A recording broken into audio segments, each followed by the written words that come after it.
Opa! Olá, boa noite, como vai? Vai bem? Tá no ar aqui pela TV Pantanal, canal 22, uma emissora do Grupo Gazeta de Comunicação, programa Opinião, que hoje entrevista Neurilan Fraga, presidente da Associação Mato Grossense dos Municípios, tá vendo ele aí, ó, mais uma vez conosco, apostos aqui, tá feliz com a Assembleia Legislativa, né, com essa proposta do ICMS. Olha, vamos falar sobre o ICMS aqui, né, que tá aí essa discussão da alíquota dos municípios, como que ficam se ela tiver de fato sacramentada dessa forma, que está sendo colocada no parlamento.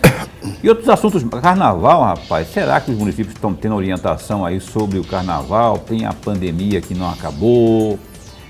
A MM, pelo menos em tese, deveria estar orientando aí os seus respectivos prefeitos, associados, sobre essa questão aí do carnaval. Você viu o que aconteceu aqui em Chapada dos Guimarães, né, nesse Réveillon? Então, teve lá e agora aqui, em Cuiabá principalmente, as unidades hospitalares estão, ó, a ufa, só de gente hospitalizada. E outros assuntos mais aqui da pauta municipalista com o Neurilan, e eu quero cumprimentar aqui o Lorenberg Alves. Boa noite. Boa noite, Paulo Coelho, e um grande abraço, mas um grande abraço mesmo a todos os nossos telespectadores, a razão maior do nosso programa. Verdade. E você que se liga aqui no Opinião pela internet, muito obrigado pelo carinho da companhia diária, noturna, de segunda a sexta. A você que sintoniza aí o Opinião pela página no Facebook da TV Pantanal e também a você que nos acompanha pelo www.gazetadigital.com.br. Obrigado pelo carinho da audiência. O Neurilan, rapaz, muito bom recebê-lo aqui, viu? E já aproveito ainda em tempo para desejar a Vossa Senhoria feliz 2022, a esposa que está se convalescendo aí de uma cirurgia, a família inteira, saúde principalmente nesse 2022, não é? A família municipalista, que tenhamos um ano saudável, produtivo e abençoado por Deus.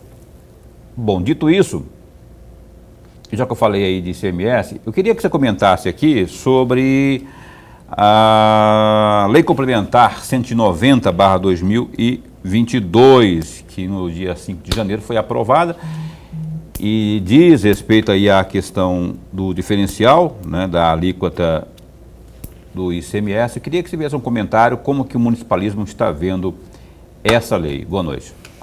Boa noite, Paulo. Boa noite, professor Lorenberg. É um prazer estar aqui participando da bancada com você e toda a equipe. Saudar todos os mato-grossenses que nos assistem, né? Desejar a todos eles e a todos vocês um feliz ano novo, que um ano venturoso, com muita paz, com muita saúde, com muita harmonia, com muito crescimento espiritual, pessoal, profissional para todos nós. Amém. Tá?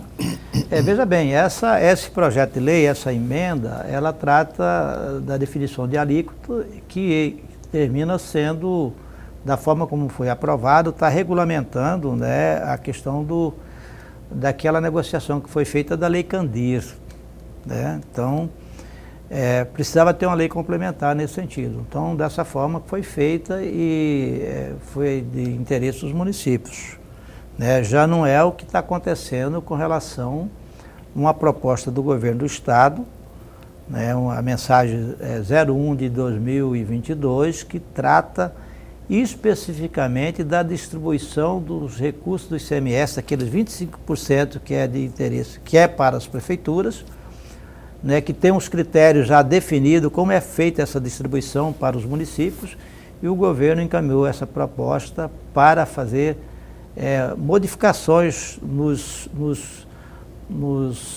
componentes, né, nos indicadores que compõem esse índice de distribuição. Então vamos dividir as coisas. A primeira pergunta é sobre o que está regulamentando a Lei Candir. Sim. Tudo bem? Tudo o municipalismo está vendo? Porque são quantos bilhões mesmo, para o que seriam 2 bi, né?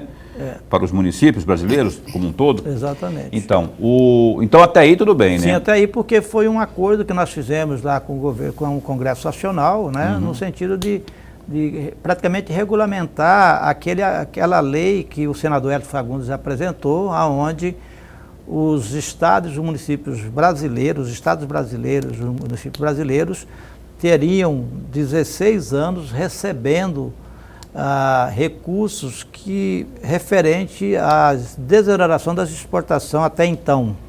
Sempre a gente recebia o FEX, nem todos os anos nós recebíamos e o valor era muito pequeno. Então foi feito esse acordo onde a União terá que repassar nesses próximos 15 anos, já foi um ano já contado, aí cerca de quase 70 bilhões de reais para os estados e municípios brasileiros. Por ano, o Mato Grosso receberia o quê desses 2 bi, vamos chamar assim, que essa primeira análise matemática aí, 2 bi, que essa projeção... Na verdade, o que os municípios mato-grossenses já estão recebendo do recurso aí dessa negociação da Lei Candir é algo em torno de quase 1 bilhão por ano. E o governo do estado aí bem acima desse valor. Então, essa lei regulamenta algumas coisas que estavam ainda que precisava de lei complementar. Então, ela com isso possibilita, inclusive, um incremento um pouco mais para os valores que nós já recebemos no ano de 2021. Ótimo. Então, essa é a primeira parte. Aí tem a parte que está deixando indignado o Neurilan e grande parte dos municipalistas, que é essa nova proposta do governo, que está tramitando na Assembleia, inclusive vai ter, ocorrerão aí audiências públicas nos próximos dias. O que está rolando lá? O que vocês estão achando dessa nova... O que diz a proposta e quais são os pontos que vocês não concordam?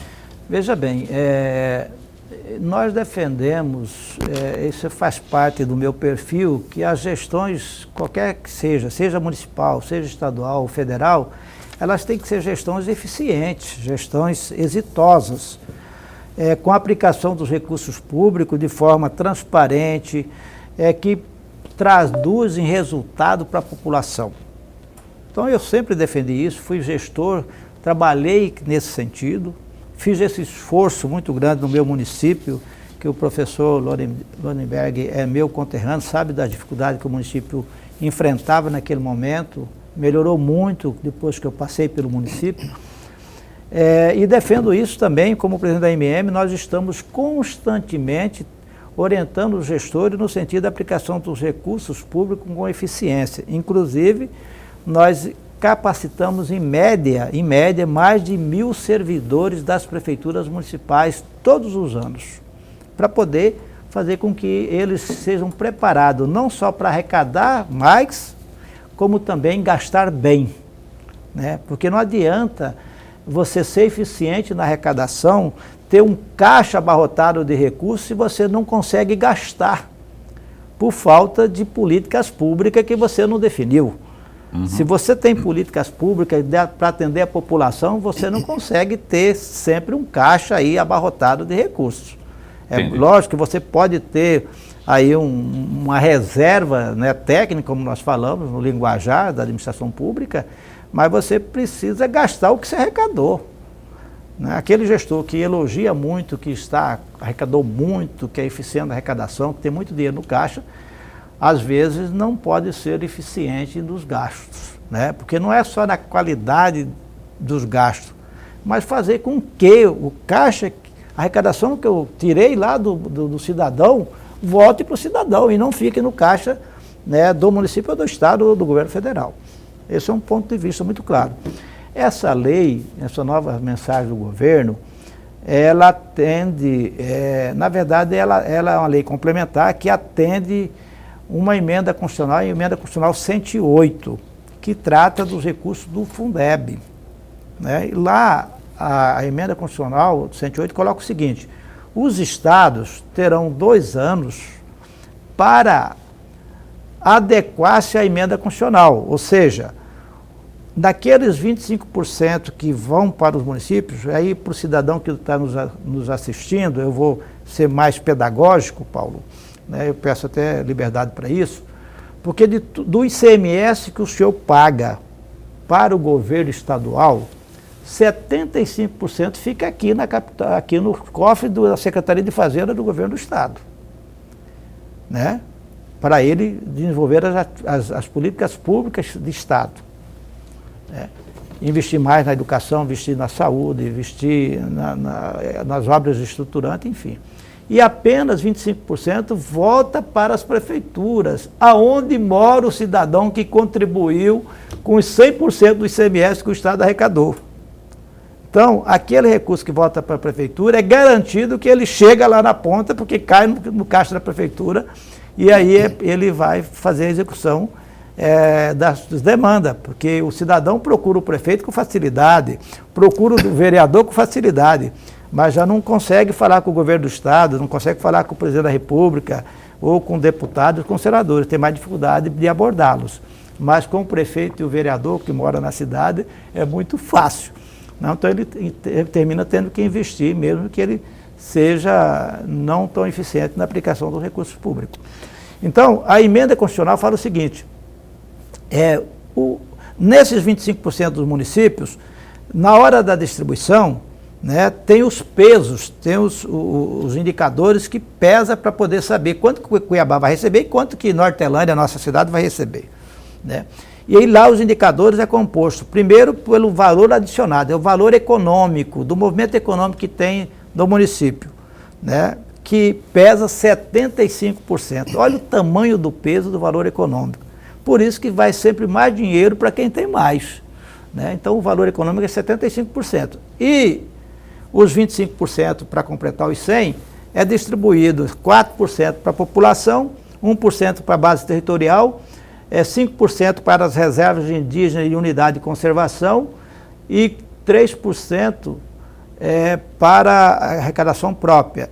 E 11% que é um componente social, que é o IDH invertido. Inclusive, isso foi quando o deputado José Riva era deputado, ele apresentou essa proposta, foi aprovada pela Assembleia, fazendo uma correção de beneficiar aqueles municípios que têm o menor IDH, que sempre são os municípios menores, mais pobres. Seria uma forma de estar ajudando os municípios menores.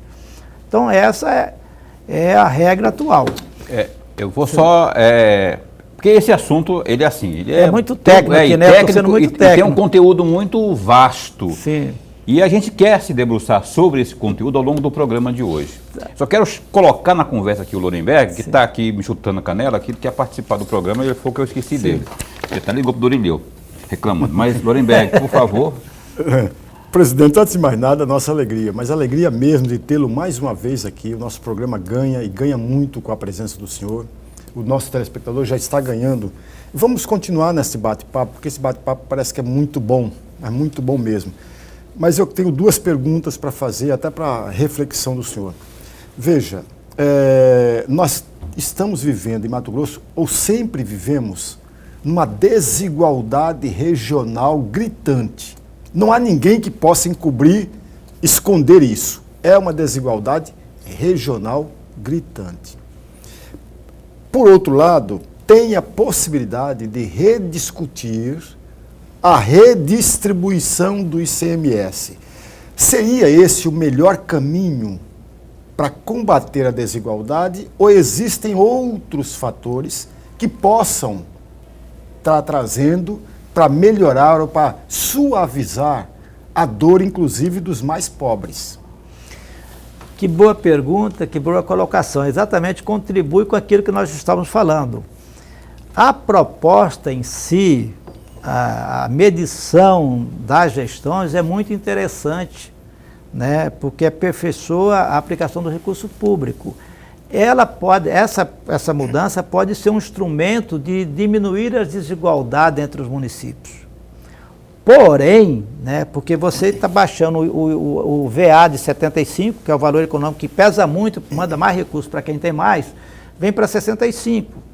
Né? Porém, quando o governo tira os indicadores atuais e coloca indicadores novos, como educação, saúde, meio ambiente, esforço de arrecadação, né, e agricultura familiar, ele coloca na meritocracia, ele coloca os municípios disputando entre si. O bolão é o mesmo.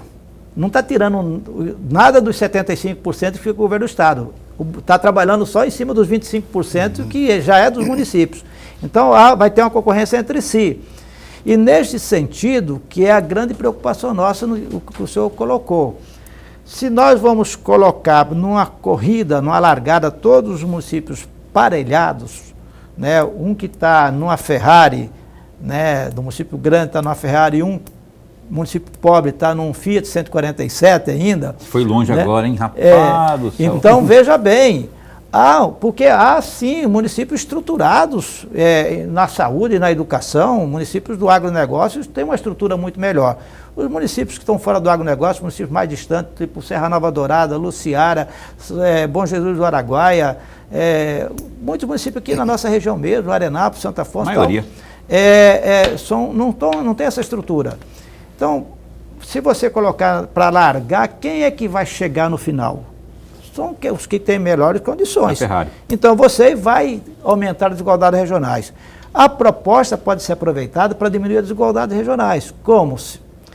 O Estado precisa apresentar as políticas públicas que ele vai investir, ajudando esses municípios menores a ter condições de ter uma excelente educação, um excelente serviço na área de saúde, e aí pontua na avaliação, no processo de medição das avaliações, das gestões. Aí mexe com 75% dele, né? Não mexe com 70%, é só em cima dos 25%. Não, governo, mas quando ele aplica as políticas públicas, mexe... Aí ele tira um pouco dos 75%, investe, faz uma parceria com as prefeituras. Entendi. Aí nós vamos ter todo mundo na condição de igualdade. O governo pode alegar o seguinte: olha, nós temos sim, estamos investindo na educação, fizemos uma parceria com a Fundação Getúlio Vargas, 700 milhões para uniforme e apostilamento, é igual da rede privada, tem propaganda por aí, mas isso não foi estendido aos municípios. Eu estava conversando agora há pouco com o prefeito de Alto Paraguai, ele se posicionando, que os alunos do Estado vão para a escola agora com tênis novo, uniforme novos, né, bem aparelhado, com a apostila da rede privada, e os municípios de Alto Paraguai, os alunos da rede municipal de Alto Paraguai não vão ter as mesmas condições que terão os alunos da rede estadual. Então precisa ter políticas de apoio muito clara na área da educação, na área da saúde, na área da agricultura familiar, na área do esgoto, que vai medir, na área da coleta dos resíduos sólidos, no armazenamento dos lixos, tudo isso vai ser pontuado. Então precisa ter com muita clareza. Aí a necessidade, Paulo, de uma discussão ampla junto à Assembleia Legislativa. E eu quero aqui aproveitar para agradecer e parabenizar a Assembleia Legislativa, a mesa diretora, que, junto com todos os deputados, não colocaram em votação essa matéria no momento de recesso. Tem que ouvir os prefeitos, né, em audiência. E vai fazer audiências públicas, ouvir os prefeitos, aí a partir de ouvir os prefeitos, né, numa negociação com o governo do Estado, nós vamos ter aí um entendimento, um projeto que seja bom para a população do Estado. Beleza. Só para os municípios ou para o Estado, que seja bom para a população de Mato Grosso. Verdade.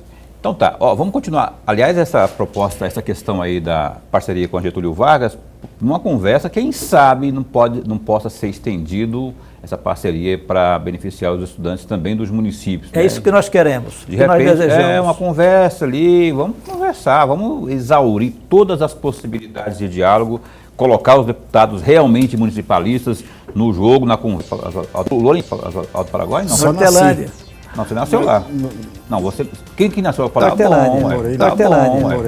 Mas nasceu em outro Paraguai. Vai renegar agora? Porque nasceu em outro Paraguai. Mas eu vou falar por que ele nasceu em outro Paraguai. Porque antigamente só tinha hospital em Alto Paraguai, não tinha em Hortelândia. Vazou pra lá. O Opinião está no ar aqui, entrevistando o Neurilan Fraga, de Nortelândia. Então, o Opinião está de volta aqui. Hoje a gente entrevista ao vivo aqui o Neurilan Fraga, que é o presidente da AMM, a Associação Mato Grossense dos Municípios. Antes de seguirmos com a entrevista, vamos aos destaques do Gazeta Digital. A gente fala sempre da pandemia, só que tem uma nota bem triste aqui, que a gente vai também passar para você após as informações da pandemia. Olha só, a taxa de ocupação das unidades de terapia intensiva, as UTIs, voltadas a pacientes com Covid-19 em Mato Grosso, essa taxa subiu mais de 10% nas últimas 24 horas. Os dados divulgados pela Secretaria de Estado de Saúde mostram que a lotação no período de 24 horas passou de 69,31% para 80%. Com a atualização Mato Grosso passou a contabilizar 589.544 contágios, dos quais, em 554.058 casos, as pessoas que se infectaram testaram negativo posteriormente. Mas o estado registrou até o momento 14.163 mortes em decorrência de complicações aí da doença, sendo que 5 óbitos foram registrados nas últimas 24 horas. Além disso, há ainda 20.476 pessoas em isolamento domiciliar. Infectado pela Covid-19, o ex-deputado federal por Mato Grosso, José Augusto Curvo, 72 anos, conhecido como Dr. Tampinha, morreu em São Paulo na tarde desta quinta, dia 20. Conforme apurado pela reportagem de o Gazeta Digital, o ex-parlamentar havia tomado as 3 doses dos imunizantes contra a Covid-19. Contudo, foi internado por conta de complicações de doença no sábado, complicações da Covid, no caso, no sábado, no Hospital Alemão Oswaldo Cruz, após apresentar baixa saturação. Após a internação, José Augusto, o Tampinha, foi internado em uma unidade de terapia intensiva, onde recebeu sedativos. Em um dos estágios mais críticos da internação, o comprometimento dos pulmões do ex-deputado chegou a 80%. Informações colhidas pelo Gazeta Digital dão conta de que Tampinha não tinha comorbidades além da idade avançada e que levava aí um estilo de vida saudável. Tampinha deixa 4 filhos, sendo 3 do primeiro casamento e 1 do atual relacionamento. O filho mais velho trata aí dos trâmites relativos ao sepultamento, que ainda não tem local e horário confirmados para acontecer. Formado em medicina, Tampinha foi deputado federal por Mato Grosso na década de 1990, além de já ter ocupado cadeira na Câmara Municipal de Cuiabá. Aí, portanto, esse triste comunicado aí, não é? E nossos sentimentos aí, nosso abraço à família do Tampinha, quem eu tive a oportunidade de entrevistar várias vezes, principalmente quando foi deputado federal. Bem, retomando aqui a entrevista com o caríssimo Neurilan Fraga, que é presidente da AMM, eu vou pedir para o Lorenberg abrir o bloco de perguntas, Lorenberg, por favor. Presidente, eu vou tocar num ponto que também é polêmico, mas eu gostaria muito do seu conhecimento, da sua capacidade, até porque já há algum tempo exerce a presidência da AMM e, a meu juízo, a AMM, além de outras funções, tem a de orientação dos municípios. Em razão disso, presidente, eu vou ler aqui um trecho de um vídeo do vereador Dilemário Alencar, e eu gostaria muito da reflexão do senhor. Diz o vereador Dilemário num vídeo: continuo cobrando para o prefeito Emanuel Pinheiro oficializar uma proposta para o pagamento do rateio do saldo da sobra de mais de 60 milhões do Fundeb 2021 para os servidores da educação de Cuiabá. Fecham aspas. Ou seja, na verdade, o vereador Dilemário está cobrando que o que sobrou do Fundeb deve ser rateado entre os profissionais da educação. E aí eu gostaria muito de ouvi-lo. Isso procede? Isso é legal? Isso está na legislação? Ou o vereador está equivocado? Veja bem, inclusive saiu uma matéria, né, falando sobre essa situação aí de Cuiabá. A AMM tem orientado todos os prefeitos, né, de todas as áreas, especificamente nessa, é uma grande preocupação que nós tivemos e continuamos tendo já no final do ano, a preocupação generalizada dos prefeitos do estado de Mato Grosso e do Brasil, né? No sentido de o que fazer com os recursos que não foram gastos, não é sobra. Veja bem, sobra é quando você tem o exercício escolar, o ano escolar, todo ele completo, e aí sobrou recurso que você não conseguiu, que você não aplicou. Na verdade, as aulas foram suspensas por conta do Covid.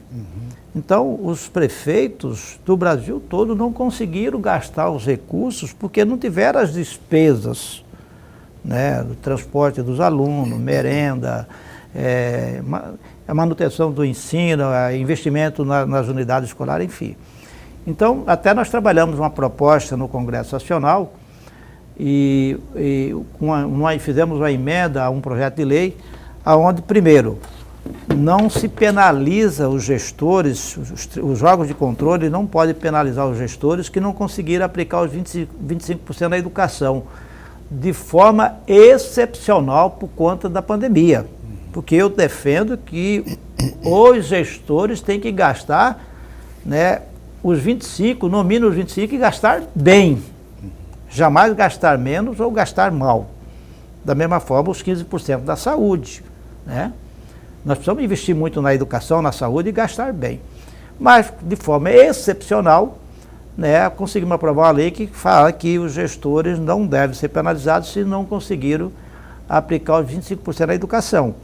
E fizemos a emenda, essa emenda não prosperou, de como que ficaria, porque dos 25% que vai para a educação, né, com o recurso do Fundeb, inclusive, 70%, antes era 60%, antes da aprovação do novo Fundeb, da emenda constitucional 108, era 60% gasto com os profissionais, com os professores da rede municipais, da rede estadual, da rede federal.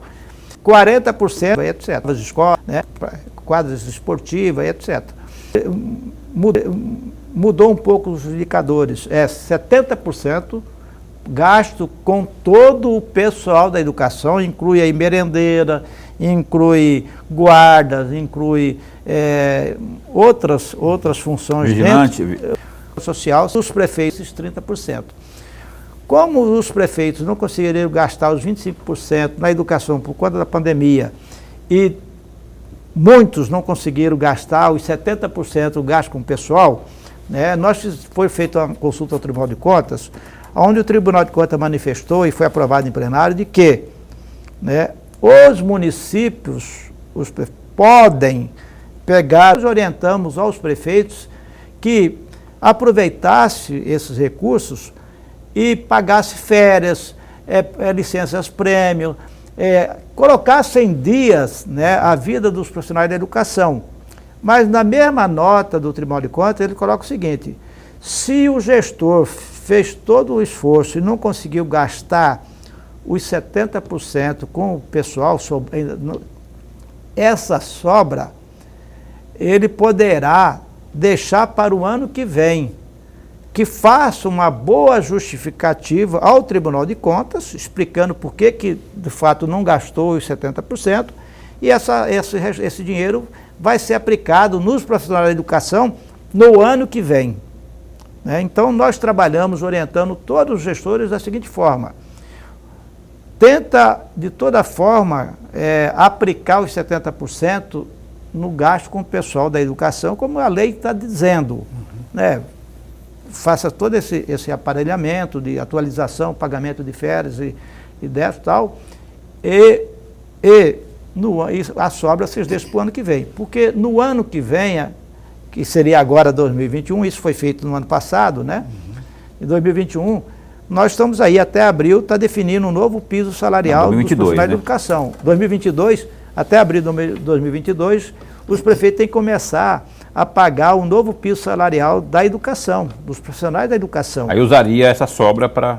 Ou usar essa sobra para pagar o piso, junto com os recursos do Fundeb, que ele já está recebendo agora a partir de janeiro, né? E o piso pode ser corrigido, pode chegar até 32% a correção do piso nacional dos profissionais da educação. Pois mas a pergunta do Lorenberg então, eu estou sobre assim, o posicionamento do explicando o seguinte: Se o prefeito de Cuiabá, né, não gastou os 70% com os profissionais da educação por conta da pandemia, e ele pode ter utilizado esse recurso para ter pago as férias, o 13º, e outras ações, e pode fazer o rateio, mas ele não é obrigado a fazer o rateio. Ele pode deixar parte desses recursos para o ano que vem. Para este ano? Para esse ano agora, 2022. Com base na decisão do TCE. Com base na decisão do TCE. Ele não é obrigado... Tribunal de Contas. Do TCE, Tribunal de Contas. Ele não é obrigado a fazer isso no exercício de 2021. Ele poderia deixar para 2022 a sobra que ele não conseguiu gastar em 2021, desde que faça uma justificativa muito bem feita, mostrando ao Tribunal de Contas que não conseguiu gastar, mesmo que fez todo um esforço, não conseguiu gastar, e ele vai usar o dinheiro agora em 2022. Mas me corrija, presidente, se eu estiver errado. Acompanhando cuidadosamente o que o senhor está falando, o prefeito Emanuel Pinheiro não está errado neste particular. É isso? Se ele não conseguiu gastar com os profissionais de educação 70%, e se ele preferiu não fazer o rateio, deixar para o ano que vem, para o ano 2022, para esse ano, desculpa aí, né, porque mudou o ano agora, eu ainda estou... e ele fazendo uma justificativa, mostrando, né, para o Tribunal de Contas que ele tomou essa atitude, que não conseguiu fazer isso, preferiu, né, vai fazer a remuneração no ano que vem, aumentar o piso salarial, ou fazer outro tipo de reparação dos salários dos profissionais de educação, ele pode fazer isso, porque ele está... Desde que ele justifique. Desde que justifique e a justificativa seja convincente, né, de que fez todo um esforço e não conseguiu gastar. Mas a informação que eu vi aí nos jornais parece que ele gastou os 70%. Aqueles outros 30% que é para investimento, se ele não conseguiu gastar, ele não pode pegar esse recurso e fazer o rateio com os profissionais da educação. Aí ele vai ser penalizado pelo Ministério Público, ele vai ser penalizado pelo Tribunal de Contas. Presidente, me perdoe a minha intromissão, até para que o nosso amigo telespectador possa entender. São 30% e 70%. 70% com pessoal e 30% com a infraestrutura. Esses 30%, ainda que venha a sobrar, ele não pode fazer isso. Não pode gastar com o pessoal. Ele não pode pagar salário, ele não pode pagar RGA. Esses 30% só pode ser investido nos gastos na estruturação do ensino. Como os 70%, ele não pode também pegar dos 70% do pessoal e construir uma escola. Se ele gastou os 70% religiosamente, ele não pode mexer com esses 30% para outra atividade, para outra função. Não, ele pode. Os 30% é decidido porque ele pode reformar a escola, comprar o ônibus, pode fazer isso. Ele não pode pegar dos 30% para pessoal, né, e pagar pessoal. Como ele não pode pegar dinheiro lá do salário do pessoal e reformar uma escola ou construir uma nova escola. Entendi. Primeira vez que eu escuto falar que um prefeito não conseguiu gastar o dinheiro que tem. Não, mas sim, muitos, a maioria dos prefeitos não conseguiram porque não teve aula. O aluno ficou em casa. Mas aí você acha a forma de gastar com o pessoal, por exemplo, férias, não é? Não, é que nós orientamos, paga as férias vencidas, prêmio, paga 13º. Se você fez esse esforço e você não conseguiu gastar, você pode fazer o rateio, está previsto fazer o rateio. Ou justifique e deixa para pagar no ano seguinte. Vocês justificam que vão usar esse recurso no ano que vem. Que é o ano... No pessoal, gasto com o pessoal. Ele não pode usar em outra atividade, tem que ser gasto com o pessoal. Verba carimbada. Verba carimbada. E o ano que vem que ele fala é 2022. É o ano que 2022, mas estou falando assim de um ano para o outro, né? De um ano para o outro. Então, assim, é isso, não é? Se tem condições de justificar e não conseguiu, de jeito nenhum, pagar licença, prêmio, férias, gastar na educação, então que se justifique e que agora, até abril, março, se consiga, então, aplicar esse recurso chamado da sobra do... Ressaltando, né? Estou ressaltando que tem que ser uma justificativa muito... plausível. Plausível para poder o Tribunal de Contas entender que estou fazendo todo o esforço. Então tá bom aqui, eu gosto desse papo aí, porque o Dilemário foi lá nas redes sociais, xingou, esculhambou. A secretária de Educação teve aqui, disse que não é isso que o Dilemário tem falado aí nos seus vídeos, nas redes sociais. não é? E aí ficou assim, aí eu vi a AMM se manifestando e o Norilão está aqui agora testando essa manifestação dele, explicando direitinho qual é a orientação da Associação dos Municípios aos seus respectivos... Cuiabá está associada à AMM? É associada, e nós trabalhamos para os associados e para os não associados, nós trabalhamos para os 140 municípios. Tá certo. Então, a gente volta já após o intervalo comercial com Neurilan Fraga, não saia daí. O Opinião está de volta aqui nesta noite, hoje, entrevistando o Neurilan. Rapaz, ontem, nós de ver que eu encerrei o programa falando que hoje seria sexta-feira, amanhã, sextando, eu falei ontem, né? E aí, achando que hoje era sexta, né? Aí Lorenberg até tirou um sarrinho aqui, falando, poxa, tá com pressa de chegar ao fim de semana, né? Mas, na verdade, foi um lapso da minha parte, eu queria pedir desculpas, né? Lembrei agora que eu errei lá. Aliás, ultimamente eu tenho, né, cada gafe minha aqui, mas eu peço desculpa, porque às vezes a gente está compenetrado numa coisa, que nem o Norilão falando aqui, 2020, esse ano 2022 e tal, é porque acabou de virar o ano também, então essas coisas acontecem, né? Exato. O Norilão, eu estou preocupado, e como cidadão mato-grossense, porque agora está chegando o carnaval, rapaz. Já pedi aqui ao vivo, várias vezes, ao prefeito de Cuiabá, ao prefeito de Várzea Grande, esquece esse negócio de carnaval nos municípios aí, porque temos, além da Covid, que nos assusta há 2 anos, essa H3 aí que está, né, tem gente, você vai nas policlínicas, nos postos de saúde, tá muita gente mesmo, lotado. E eu queria saber se a Associação dos Municípios, a AMM, está passando alguma orientação aos prefeitos e se está, que orientações são essas? Boa pergunta, Paulo. Até porque desde o início da pandemia, a sociedade mato-grossense tem acompanhado, nós tivemos a coragem e a decisão de estar orientando os gestores de tomar medidas, né, de restrição, de não aglomeração, de não realização de eventos, né, e de uma fiscalização com o uso de máscara, o uso do álcool gel, do distanciamento social, de acordo com a orientação da Organização Mundial da Saúde. E desde o início nós fizemos isso. E agora, no mês de novembro do ano passado, agora 2021, né, vamos citar aqui 2021, porque eu estou ainda no ano 2021, mas em novembro do ano passado, nós já prevendo a entrada da nova variante da Omicron no Brasil, porque já a Europa já registrava isso, a África já registrava isso, né, nós novamente fizemos uma recomendação a todos os prefeitos, aos 141 prefeitos, que evitasse evitasse a realização das festas de final de ano e do próprio carnaval já agora em 2022. Recomendamos nota técnica, mandamos no WhatsApp, mandamos no e-mail dos prefeitos e de forma também via correio, pedindo para que os prefeitos não realizassem qualquer tipo de eventos no final do ano e também no carnaval em 2022, que é agora em fevereiro. Muitos prefeitos cancelaram os eventos no final de ano. Outros não conseguiram cancelar porque já tinha feito contratado toda a estrutura do evento.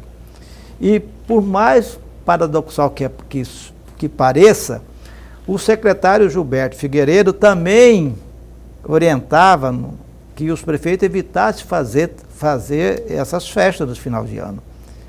E o secretário Beto 2A1 começou a financiar esses eventos dos municípios, vários municípios do estado, né? Quer dizer, ajudando, colaborando com o aumento, né, com a possibilidade do aumento da gripe, né, e também do coronavírus. Está dizendo que no governo próprio não está se falando a mesma língua, né? Não se falou a mesma língua. Aliás, o Beto, só queria fazer um adendo aí, esteve aqui há uns 10 dias ou 15 talvez, e eu perguntei sobre isso para ele, não é? Foi no ano passado que ele esteve aqui ou foi nesse ano, Lorenberg? Eu perguntei sobre foi no passado. Foi no passado. Foi no ano passado, não é? Então, foi ali, foi na um véspera. Pouco antes do final do ano. Foi na véspera ali. sobre as festas de Réveillon, né? Foi na véspera. Ele falando assim que o critério dele, na opinião dele, seria o seguinte: naqueles municípios onde os índices forem baixos de infestação, de, sei lá, UTIs, aí sim que houvesse a realização do Réveillon. Caso contrário, se tivesse muita incidência, que não se pensasse nisso. Aí foi o argumento, só para passar aqui o posicionamento do secretário de Cultura. Sim, mas aí o secretário Gilberto e a AMM recomendava não fazer os eventos, já prevendo uma explosão de casos de Covid e da própria gripe, né, que estava já registrada aqui no estado do Mato Grosso. Nós orientamos. Agora, da mesma forma, né, no início do ano, agora reforçamos novamente a orientação aos gestores que não realizem o carnaval. Não realize o carnaval. Não realiza o carnaval. Todos os prefeitos estão sendo orientados. Evidentemente, a decisão de fazer ou não é do prefeito. A AMM não tem o poder de proibir fazer os eventos, realizar o carnaval. Nós estamos orientando baseado em recomendações, né, emandadas da Organização Mundial da Saúde e de algumas autoridades de saúde do Brasil. Então, nós recomendamos, acreditamos que a maioria absoluta dos prefeitos não farão o carnaval por conta dessa nossa orientação e pelo momento que está vivendo, né? Houve agora uma explosão. Nós temos hoje no Brasil 21 estados, inclusive Mato Grosso, em crescimento geométrico, né, de casos de Covid e também de ocupação dos leitos hospitalares. Nós não podemos brincar, nós estamos vivendo a pandemia ainda. A pandemia não acabou, muito pelo contrário. Mesmo que a população já está sendo vacinada, e algo em torno de 76%, 70% com a segunda dose, mas nós temos muita gente que não tomaram, não completaram o esquema vacinal. Muita gente mesmo. E muita gente que não tomou nem a primeira dose. 400 mil pessoas, disse o então, Gilberto nós não podemos colocar em risco a vida de ninguém. Os gestores, todos nós trabalhamos para melhorar a qualidade de vida da população, do cidadão que está nos assistindo. Entendi. Mas preservar a vida do cidadão é a melhor contribuição que nós damos.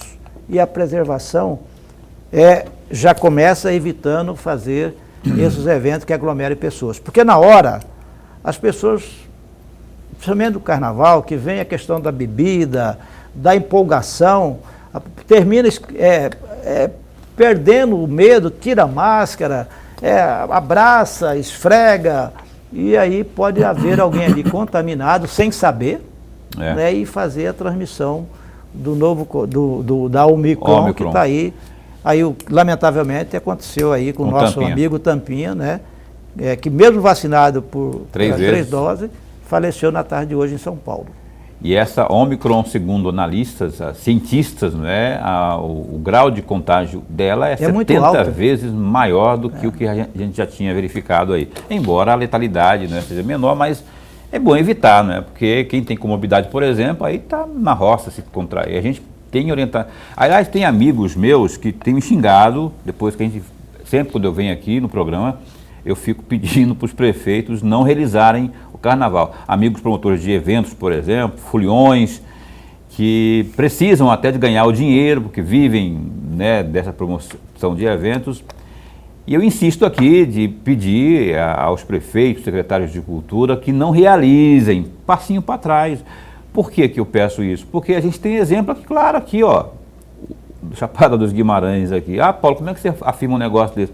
É muita coincidência, né? Acabou de ter lá essa aglomeração enorme, vem aqui em Cuiabá, porque lá não tem hospital, vem aqui para Cuiabá para você ver, dá uma olhadinha aí nas unidades aqui na capital, como é que está.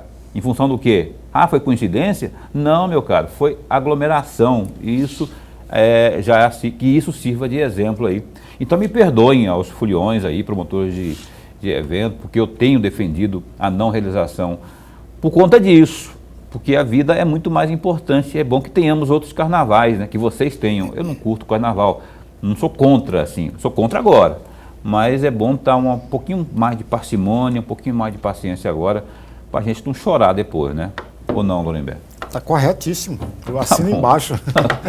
Que bom, né? Mas, presidente, voltando à resposta anterior, desses pedidos, reiterados pedidos por parte da Associação Mato Grosso dos Municípios, qual foi ou quais foram as respostas, ou não teve resposta nenhuma dos municípios, dos prefeitos, com relação a este pedido em especial da AMM? Não, tivemos resposta assim, grande parte dos municípios mato-grossenses não fizeram festa de final de ano. Mas e agora com relação ao carnaval? O carnaval agora, eu acredito que até agora não vi nenhum município manifestando que vai realizar o carnaval.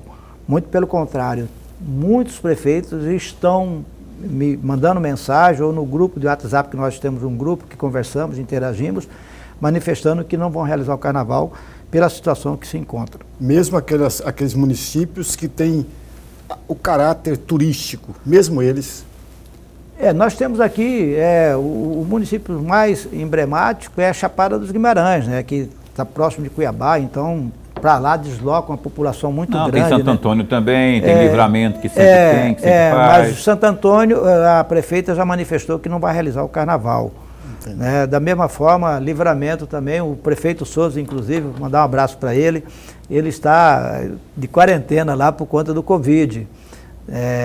Então, eu acredito, professor, mesmo que aqueles municípios têm uma apelação pelo turismo, né, mas eu acho que vão evitar fazer o evento em si. Porque Chapada, tendo feriado, final de semana, parte da população de Cuiabá e região sobe para Chapada, hein? Independente de ter a festa do carnaval. Evidentemente, um grupo menor de pessoas, mas isso não desaquece o comércio local. Né? O comércio aquece o movimento local, não na mesma proporção que se tivesse a realização do evento. Mas o prefeito Osmar, ele é muito ponderado, inclusive ele já manifestou nas mídias que ele está com a equipe analisando, né, a conveniência de fazer o carnaval ou não. Né? Se caso os números sanitários indiquem preocupação, insegurança, ele com certeza ele não irá realizar o carnaval em Chapada. Se você estiver numa situação confortável, aí evidentemente ele fará. Ô presidente Norilan, os municípios, essa é uma pergunta que eu queria ter feito da outra vez que você já teve aqui, mas agora que está começando o ano e é uma época mais propícia para eu fazer a pergunta. Os prefeitos do Brasil, e aí no estado de Mato Grosso não foi diferente, tiveram um fôlego no fim do ano para pagamento aí dos seus compromissos, 13º, por exemplo. Eu queria que o senhor fizesse aqui uma avaliação desse auxílio que o governo federal passou para os municípios, né? Que, na minha avaliação, e é uma opinião muito particular, foi preponderante para que houvesse esse fôlego. Estou certo ou estou com a razão? Ou estou certo ou estou errado, né, que é a pergunta. Você está certo e está com a razão. Né, evidentemente, nesses últimos 3 anos, principalmente os últimos 3 anos, né, os municípios, por conta da pandemia, né, receberam ajuda do governo federal, e nós lutamos muito com isso lá em Brasília, aquele auxílio para os municípios, para o enfrentamento ao Covid, né, onde vieram aí cerca de R$1 bilhão para os municípios mato-grossenses, né, para investimento e 300 milhões para o combate ao Covid propriamente dito. E acrescido também o crescimento do ICMS do estado de Mato Grosso. A economia no estado de Mato Grosso cresceu. O ICMS em 2021 chegou à casa dos 40% de crescimento. Hoje a maior receita do município é o ICMS. Quando eu fui prefeito lá em Nortelândia, há 5 anos atrás, 6 anos atrás, né, a maior receita do município era o FPM, que é o Fundo de Participação dos Municípios, que vem do governo federal. Hoje é o ICMS, né, pelo crescimento da nossa economia, né, a pujança da nossa economia. E também tivemos outras conquistas, por exemplo,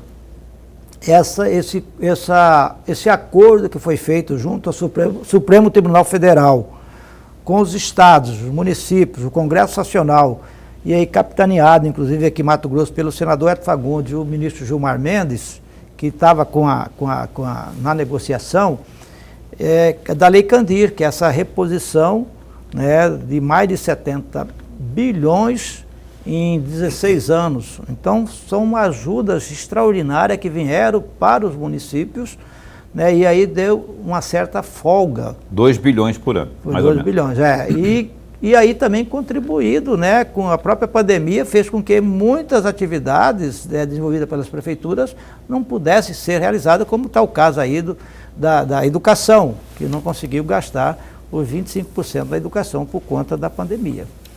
Lorenberg. Presidente, eu tenho aqui uma questão que eu gostaria muito de ouvi-lo. Em junho de 2021, o senhor recebeu o prefeito Vander Masson e o diretor de Serviço Autônomo Municipal de Águas e Esgoto. Da onde que é o Vander Masson, que eu estou perdido aqui? Ele Tangará, não? É prefeito de Prefeito Tangará, da Serra. Tangará, né? E o Heitor Luiz de Oliveira, que é o Presidente diretor. da SAI lá. Isso. Na pauta, a criação de uma agência regulação de saneamento básico em Mato Grosso, encabeçada pela AMM. Aí a minha pergunta. A Associação Mato Grossense de Municípios vai, de fato, encabeçar esse trabalho todo ou não? Veja bem, professor, o senhor, como sempre, fazendo perguntas muito interessantes, com muita essência. Isso é muito bom, que ajuda o nosso ouvinte, né, se informar, se inteirar do que está acontecendo.